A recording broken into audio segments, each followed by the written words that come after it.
좋은 아침입니다. 아침의 하나의 뉴스 종합 비타민 아침의 매일경제 김은미입니다. 오늘 일면 같이 들어가 보시죠.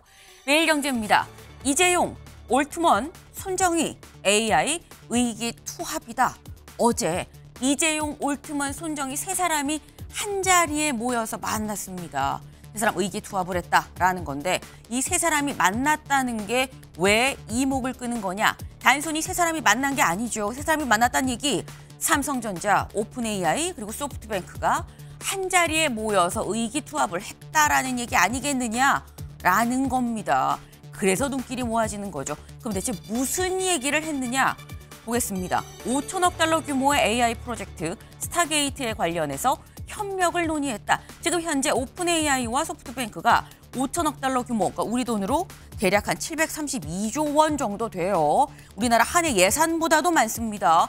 이렇게 큰 규모의 이 스타게이트 AI 프로젝트를 논의를 하고 있는데 협력을 하고 있는데 관련해서 삼성전자도 함께 협력을 하는 방안을 논의를 했다라는 겁니다. 한미일 AI 동맹 물꼬를 좀 트게 되는 거 아니겠느냐라는 얘기가 나옵니다. 사실 국내에서 볼 때는 사법 리스크를 털어낸 어떤 삼성, 그러니까 항소심에서도 지금 무죄가 나왔죠. 이재용 회장.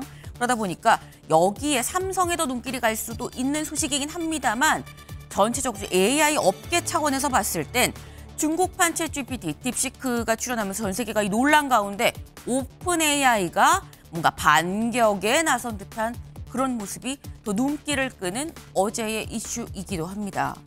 사실 이 오픈AI와 딥시크 지금 미중 대결이다라고 보는 시각도 있는 상황이죠. 그런데 AI 말고 미중 두 나라 여기서도 지금 또 맞불이 붙었다라는 소식이 들어와 있습니다. 다음 기사 볼까요? 국민일보입니다. 미 10% 관세 발효하자 중 즉각 15% 부과 맞불입니다. 관세 전쟁을 지금 얘기를 하고 있는 거죠. 미국 지금 딱히 중국뿐만 아니라 전 세계에 대해서 지금 관세 이 추가로 부과하고 더 많이 부과하고 이 지금 관세 전쟁을 선포한 상태입니다.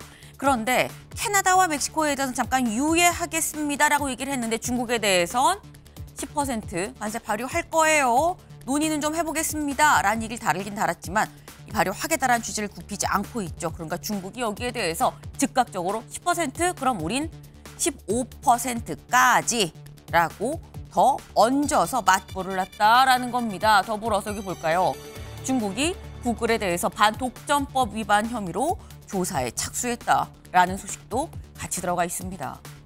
더불어서 반도체 핵심 원료들 수출 통제 조치도 같이 지금 하려고 하고 있다라는 건데 다만 협상 가능성이 전혀 없는 건 아니다. 왜? 중국도 발효를 한 6일 정도는 미뤄놨습니다.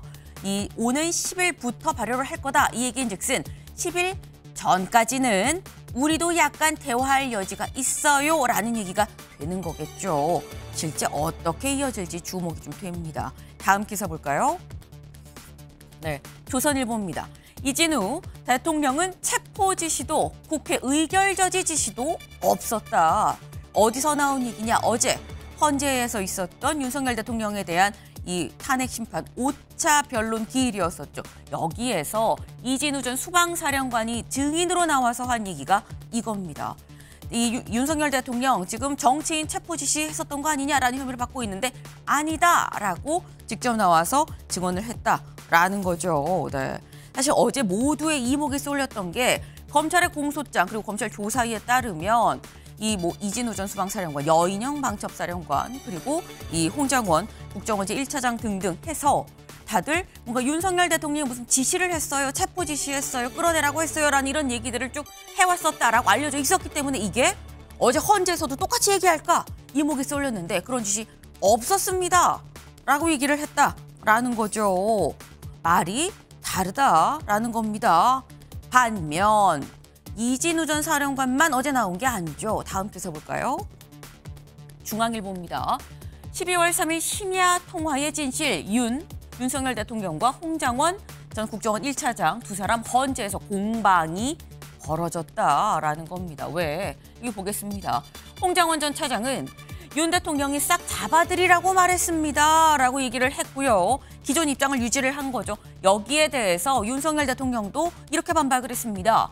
나는 격려 전화를 한 거지 내가 말한 건 계엄과 무관한 겁니다. 라고 얘기를 했다라는 거죠. 그러니까 지금 이진우 전 사령관은 이 실제 알려진 것과 다른 내용을 실제 나와서 얘기를 했고 홍장원 전 이 차장은 이 기존에 얘기했었던 내용을 그대로 유지를 한 상태입니다. 그럼 대체 어제 헌재 이 심리에서 이 나온 얘기들을 이 종합을 해보면 윤 대통령이 체포 지시를 했다는 거야, 안 했다는 거야 라는 생각이 들 수 있죠. 그래서 그 얘기를 잠시 뒤에 대담으로 좀 짚어보겠습니다. 다음 기사 볼까요? 한국일보입니다. 울산시장 선거 개입 항소심, 송철호, 황운하 등 모두 무죄. 네.